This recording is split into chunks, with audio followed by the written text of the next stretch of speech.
Somewhere in America, right now, someone is standing at a gun show holding a shotgun that belonged to their grandfather.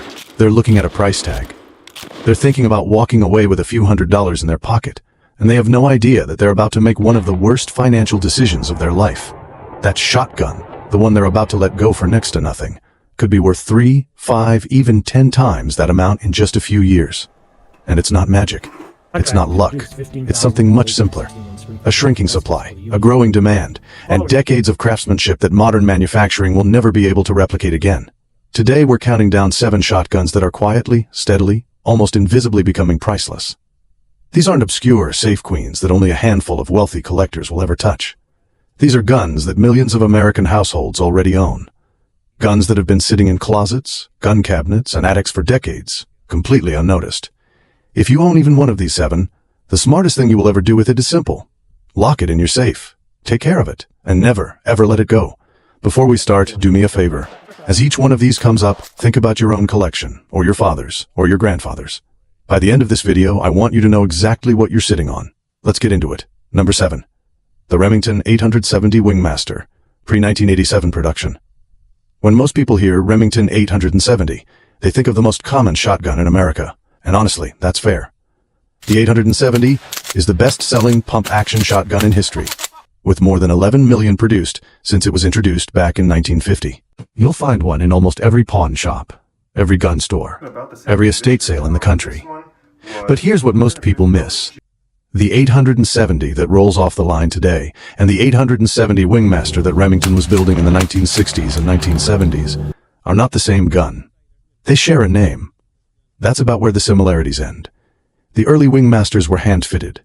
The bluing was deep, rich, and applied with a level of care that simply doesn't exist in modern production. The walnut stocks were hand-checkered, not stamped with a pattern. The internal components were machined from solid steel, not pressed out of sheet metal. Pick one up, cycle the action, and you'll feel it immediately. There's no rattle, no grit.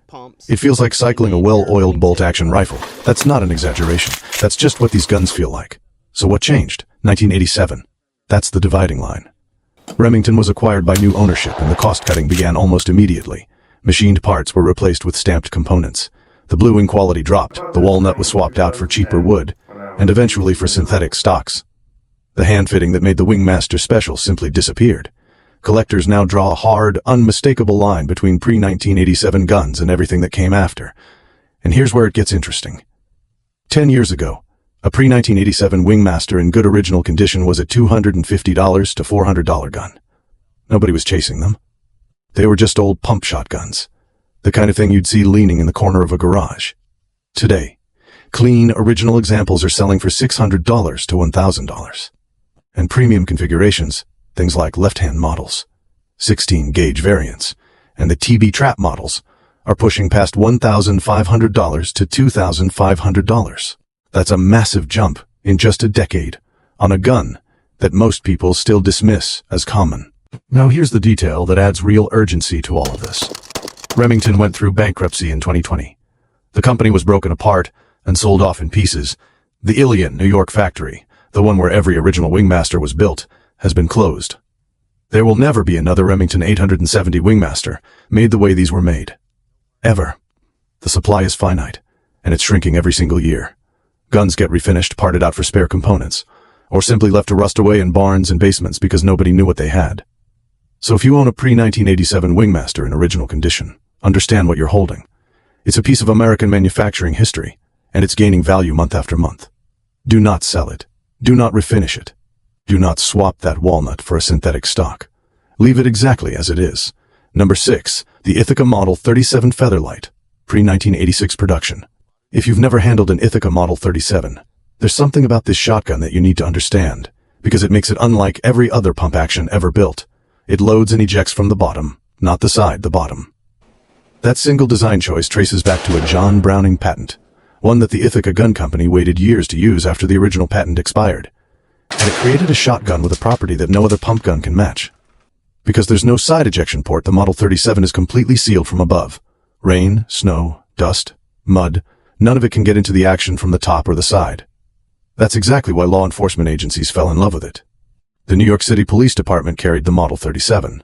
The Los Angeles Police Department carried it. The Los Angeles County Sheriff's Department carried it for decades. It served in World War II, in Korea, and in Vietnam. Navy SEALs even used a specialized variant called the Stakeout during close-quarters operations in the Mekong Delta. The original Ithaca Gun Company, based in Kings Ferry, New York, closed its doors in 1986. The name has been bought, revived, and shut down multiple times since then. But none of those later versions ever matched the quality, the fit, or honestly, the soul of the original production guns. Collectors know it, and they draw a hard line between original Ithaca production and everything that came after. A decade ago, an original Model 37 Featherlight in good condition was a $300 to $500 shotgun. Today, those same guns are commanding $700 to $1,200, and the price curve is steepening every year. Military and law enforcement contract guns, especially the trench and riot configurations, bring even more. LAPD-marked Model 37 seconds have become genuine collector's items, with documented examples climbing above $2,500 to $5,000. The Model 37 is one of those guns people buy once and never sell. It's lightweight, fast-handling, completely reliable, and it carries a heritage that spans 8 decades of American military and law enforcement history. If you ever find one at a gun show, especially with the original Ithaca markings and a pre-1986 serial number, buy it. You will not regret it, and neither will whoever inherits it from you. Number 5. The Winchester Model 12. Winchester called the Model 12 the perfect repeater. And for once, that wasn't just marketing. The Model 12 was introduced in 1912 and stayed in production until 1964. A 52-year run during which Winchester built approximately 2 million of them. Here's what separates the Model 12 from every modern pump shotgun in existence. Every component was built from machine steel. No stampings, no castings, no shortcuts. The receiver was milled from a solid steel billet. The internal parts were individually fitted by hand. The result was an action so smooth and so fast that competitive shooters discovered they could slam fire it, holding the trigger down while cycling the pump, firing faster than many semi-automatic shotguns of that era could manage. The Model 12 earned legendary status during World War I. The trench gun variant was so devastating in close-quarters combat that Germany formally protested its use, claiming it violated the Hague Convention. The protest was denied. American soldiers kept their Model 12 trench guns, and today, those guns, with their bayonet lugs, ventilated heat shields, and 20-inch barrels, are among the most valuable military shotguns in the world. But you don't need a trench gun to benefit from this trend. Even the standard field-grade Model 12 seconds are climbing steadily. In 1964, Winchester discontinued the Model 12 and replaced it with the Model 1200, a cheaper, stamped receiver shotgun that was easier to produce but lacked every quality that made the Model 12 special. That 1964 cutoff created what collectors call the PRE-64 Winchester dividing line, the same boundary that applies to Model 70 rifles. Anything built before 1964 is in a fundamentally different category of quality and value. Standard 12-gauge field-grade Model 12 seconds were $400 to $700 guns 10 years ago. Today they're selling for $800 to $1,500, depending on condition and configuration. Step into the trap and skeet variants, and you're looking at $1,500 to $3,500. Find one in 28-gauge or 410 bore, and you've entered a world where prices range from $5,000 to $15,000 and well beyond. Pre-war production adds yet another premium on top of all of that. The trajectory here is clear, consistent, and unbroken. The Model 12 has been appreciating for decades, and there's no reason to think that's going to stop anytime soon. Now, here's where I want to pause for a second. We're 3 shotguns into this list, and already we're talking about guns that have doubled, or even tripled, in value over the last decade, while most people weren't paying any attention at all.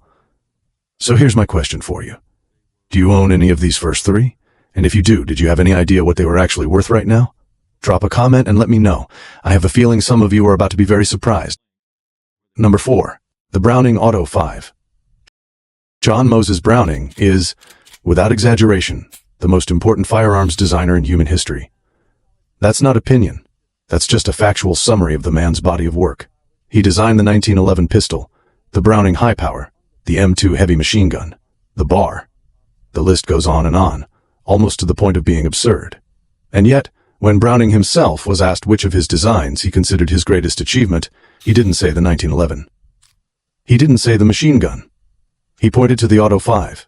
Introduced in 1902, the Auto 5 was the first commercially successful semi-automatic shotgun in the world. Browning invented the long recoil operating system specifically for this gun, and it was so mechanically sound that it stayed in production for 96 years, all the way until 1998. The distinctive humpback receiver makes it one of the most instantly recognizable firearms ever made. You can spot one from across a room. Early production was handled by Fabrique Nationale in Belgium, and those Belgian-made Auto 5 shotguns are the crown jewels of the entire lineup. The hand engraving on Belgian FN guns is exquisite. The bluing is deep and lustrous. The walnut has a richness and figure that modern mass production simply cannot replicate. Among collectors, the hierarchy is clear. Belgian-made guns sit at the top, followed by early Japanese production with late Japanese and final year models at the bottom. And within the Auto 5 world, one variant stands completely apart, the Sweet 16. This 16-gauge Auto 5 was built on a purpose-made frame, slightly smaller than the 12-gauge version, and it earned its nickname because of its perfect balance of weight, power, and handling. The Sweet 16 is one of the most beloved shotguns in American sporting history, and collectors have been driving its prices upward for years. A standard post-war Belgian Auto 5 and 12-gauge was a $500 to $700 gun just a few years ago. Today, those same guns are moving at $900 to $1,500. Belgian Sweet 16 seconds, in excellent original condition, are reaching $2,000 to $4,000.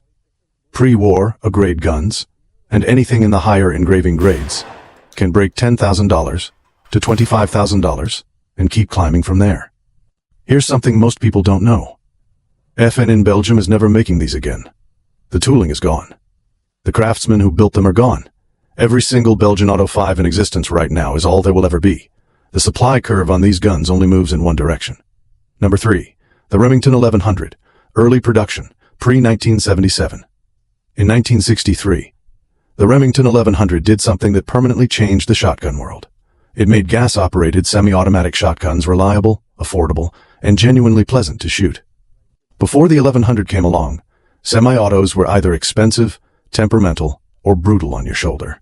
The 1100's gas system bled off a portion of the expanding gases to cycle the action, and in doing so, it softened felt recoil to a degree that was, for shooters of that era, genuinely revolutionary.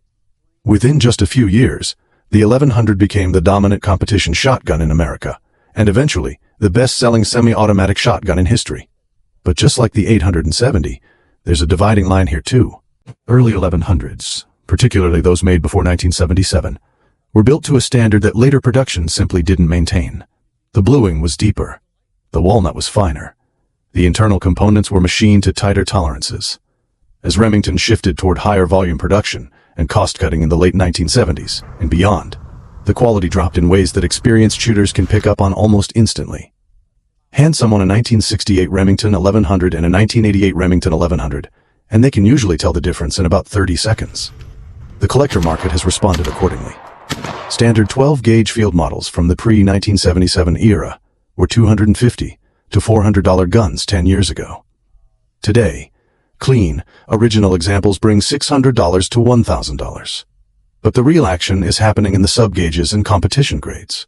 A pre-1977 Model 1100 in 28-gauge, 410 bore, in original skeet or trap configuration, is now a $2,000 to $4,000 gun. Tournament and premier grades, Remington's top-tier offerings at the time, can exceed $5,000 to $8,000 for exceptional examples.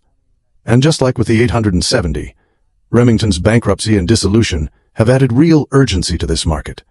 There will be no more original Remington 1100s. The factory that built them is closed. A brand that existed for over 200 years is gone. What remains is what exists, and every single year the pool of clean, original pre-1977 examples gets smaller. We're now past the halfway mark, and the top 3 on this list are where things get truly extraordinary. These aren't just guns that are gaining value. These are guns that are quietly entering the same investment category as fine art and rare coins. But before we get there, I want to hear from you. What's the most you've ever seen a shotgun sell for? Whether it was at a gun show, an auction house, or a private sale between friends. Drop the number and the model in the comments below. The stories that come out of this community never cease to amaze me. Number 2. The Winchester Model 21. If you want to understand why the Winchester Model 21 occupies the position it does in American firearms history, you need to understand one fact that most people never learn. Winchester lost money on every single Model 21 it ever produced. Every one of them. The gun was too expensive to build, too labor-intensive to manufacture at any kind of scale, and too obsessively crafted to ever turn a profit. And Winchester built them anyway, for 60 years, because the Model 21 wasn't really a product. It was a statement. It was Winchester saying, "This is the finest side-by-side shotgun that American manufacturing can produce, and we will prove it, even if it costs us money to do so." Production began in 1931, right as the Great Depression was tightening its grip on the country. The timing couldn't have been worse. A premium double-barrel shotgun launching into a collapsing economy should have been a footnote in history. Instead, it became a legend. The Model 21 was designed and promoted by John M. Olin himself, the man who purchased Winchester through the Western Cartridge Company and saved the company from financial ruin. Olin insisted that the Model 21 be built to the highest possible standard, and the craftsman at the New Haven, Connecticut factory delivered on that promise. Each Model 21 features a hand-fitted, frame-to-barrel lockup using a proprietary dovetail and brazing method that's unique among American doubles. The barrels are attached using a long mating dovetail and brazed into place, creating a joint so strong that it requires no upper crossbolt or reinforcement at all. The locking mechanism uses cone-shaped bolts that automatically take up wear over time, which means the gun actually tightens itself with use, rather than loosening like most firearms do. The checkering is hand-cut. The wood is selected and fitted individually for each gun. The bluing was done using Winchester's own proprietary formula. Total production across all years and all grades was approximately 31,000 guns. The first 30,000 were built during regular production from 1931 to 1959. After that, the Winchester Custom Shop produced roughly 1,000 more, by hand, on special order, until 1991. The Custom Shop later sold its tooling and rights to the Connecticut Shotgun Company, which still builds Model 21 seconds to order today, at prices that start well above $25,000. Here's where the market stands right now. A standard grade Model 21 in 12 gauge was roughly $6,000 to $8,000 15 years ago. Today, those same guns are bringing $12,000 to $20,000, depending on condition and configuration. Move into the 20% gauge and 16 gauge models, and prices climb even further. Step into the higher grades: tournament, trap, skeet, custom, pigeon, Grand American, and you're entering a world where $25,000 is the floor, and $100,000 plus is realistic for exceptional examples. The 410 bore Model 21, offered only in custom grade, is so rare that pricing is essentially whatever a determined collector is willing to pay. And here's a number that should stop you in your tracks. Only 8 Model 21 seconds were ever produced in 28 gauge. 8. Total, those guns are functionally priceless. The Model 21 isn't a shotgun that crashes in value. It's not subject to the whims of the tactical market, or the political news cycle, or any of the trends that move other firearms up and down. It exists in a category of its own, American hand-built craftsmanship, that can never be replicated at anything close to its original price point. If you own one, you own one of the finest mechanical objects ever built in this country. Number 1. Parker Brothers Shotguns. Everything on this list has been building toward this moment. Every shotgun we've covered so far, from the Remington 870 Wingmaster all the way to the Winchester Model 21, is a great American firearm. But the Parker Brothers shotgun is something else entirely. It is, quite simply, the single greatest investment in the history of American sporting firearms, and most people have absolutely no idea. Charles Parker founded Parker Brothers in Meriden, Connecticut, in 1866, just after the Civil War. For the next 68 years, until Remington purchased the company in 1934, Parker Brothers produced what many historians, collectors, and gunsmiths consider the finest double-barrel shotguns ever made in the United States. Remington continued limited Parker production until 1942, when the line was discontinued forever, so the factory could focus on manufacturing materials for the war effort. And that was it. No revival, no reproduction, no second chance, ever. Every single Parker shotgun in existence was built before 1942, and total production across nearly 8 decades was approximately 243,000 guns. That number sounds large, until you understand the grading system. Parker didn't build one shotgun.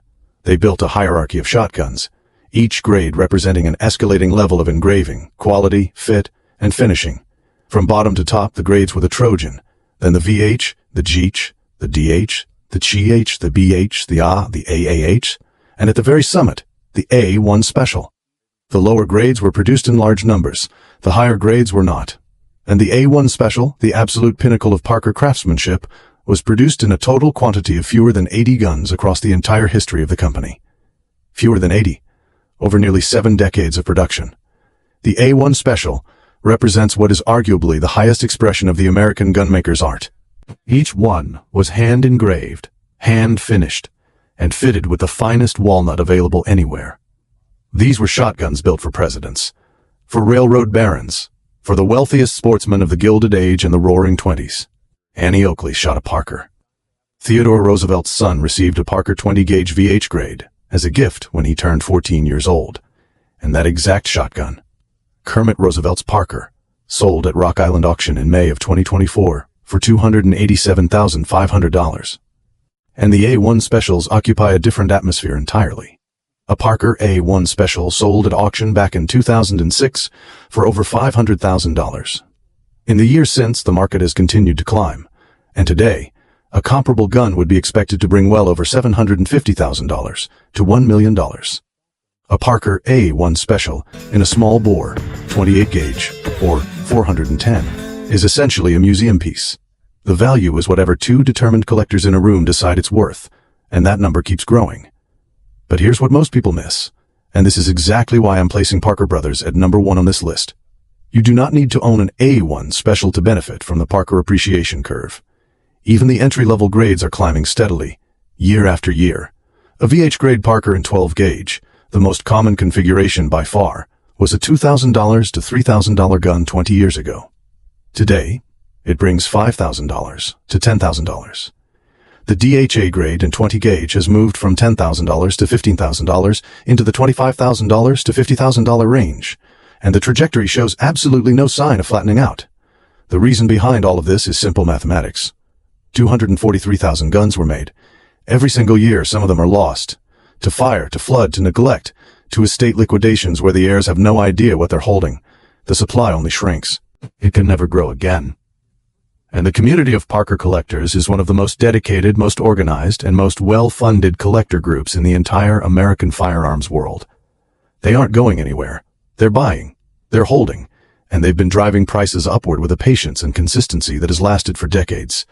If you inherit a Parker, get it appraised by someone who specializes specifically in Parkers, not a general gun dealer. If you find one at a gun show, especially in the smaller gauges, understand that you might be looking at something worth far more than the seller realizes. And if you already own one, here is your one instruction. Do not sell it. Do not refinish it. Do not alter it in any way. Leave it exactly as it came from the factory, because originality is what drives Parker values more than anything else. Advanced collectors will discount a refinished Parker by 30%, 50%, compared to an original finish example. The factory condition is everything. Parker Brothers shotguns have appreciated at rates that rival fine art, rare coins, and blue-chip real estate. And unlike stocks or real estate, a Parker doesn't require maintenance fees, property taxes, or active management. It just sits in your safe, quietly becoming more valuable, year after year, without you having to do anything at all. That's why it's number 1. Not because it's the most expensive shotgun on this list, but because it's the most reliably appreciating firearm asset in American history. Closing. Now step back for a second and look at the full picture of what we just covered. 7 shotguns, 7 names, spanning 160 years of American firearms history, and every single one of them is appreciating in value right now, today, while you're watching this video. The ones at the bottom of this list, the 870 Wingmaster, the Ithaca 37, the Remington 1100, are still accessible. You can still buy them at prices that are going to look like an absolute bargain 5 years from now. The ones at the top, the Winchester Model 21 and the Parker Brothers shotguns, are already in rarefied air, and they're only going higher from here. The common thread connecting all 7 is the same. Each one was built during a period when American manufacturers prioritized craftsmanship over efficiency. Each one represents a level of hand-fitting, hand-finishing, and material quality that the economics of modern manufacturing will never allow again. And each one exists in a finite, shrinking supply that no factory, no corporation, and no amount of money can ever replenish. They are not making any more pre-64 Winchesters. They are not making any more original Ithacas, and they are certainly, absolutely, never making any more Parkers. What exists right now is all that will ever exist, and the people who understand that are the ones holding, collecting, and watching their investments grow, year after year, while the rest of the market chases the next plastic pistol. So, here's exactly what I want you to do, right now, today. First, go to your gun safe or your cabinet and look at your shotguns. Check the markings, check the serial numbers, check the manufacturer stamps. Compare what you have to the 7 guns on this list. You might be genuinely surprised at what's sitting there. Second, if you own any of these shotguns, do not refinish them, do not modify them, and do not let anyone talk you into updating them with a new stock or a fresh finish. Originality is, without question, the single biggest value driver in the collector market. A worn, original finish Parker is worth dramatically more than a freshly refinished one, every single time. Third, if you're considering selling any shotgun, do your research first. Get a proper appraisal from a specialist, not a general pawn shop, and not a big box retailer. The difference between what a pawn shop offers you and what a dedicated collector will pay can be thousands of dollars. Fourth, if you're looking to buy, the lower end of this list is still within reach, for now. Pre-1987 Wingmasters, original Ithacas, and early production Remington 1100 seconds are still out there, at prices that represent genuine value. They are not going to stay at these levels forever. And fifth, pass these guns down. Include them in your estate planning. Make absolutely sure your family knows what they have and what it's worth. The single greatest tragedy in the collector firearms world is an heir selling a shotgun worth thousands of dollars for next to nothing, simply because nobody ever told them what it was. If you made it this far, you now know more about collectible American shotguns than the vast majority of gun owners in this country. You know it's climbing. You know why it's climbing. And you know exactly which guns to never, ever let go of. If you learned something new today, hit that like button. I put real research into every single video, and a like helps more people find this information when they need it most. Subscribe if you want to stay ahead of the collector market.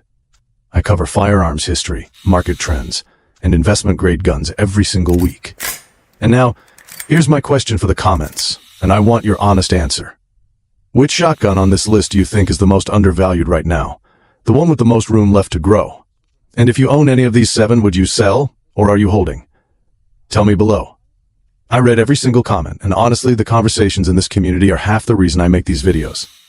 If you know someone who owns shotguns, especially someone who inherited one, and might not realize what they actually have, share this with them.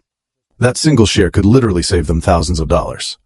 The worst mistake anyone can make in this hobby is selling a gun they can never replace. And every single shotgun on this list is irreplaceable. Hold them, preserve them, pass them on. I'll see you in the next one.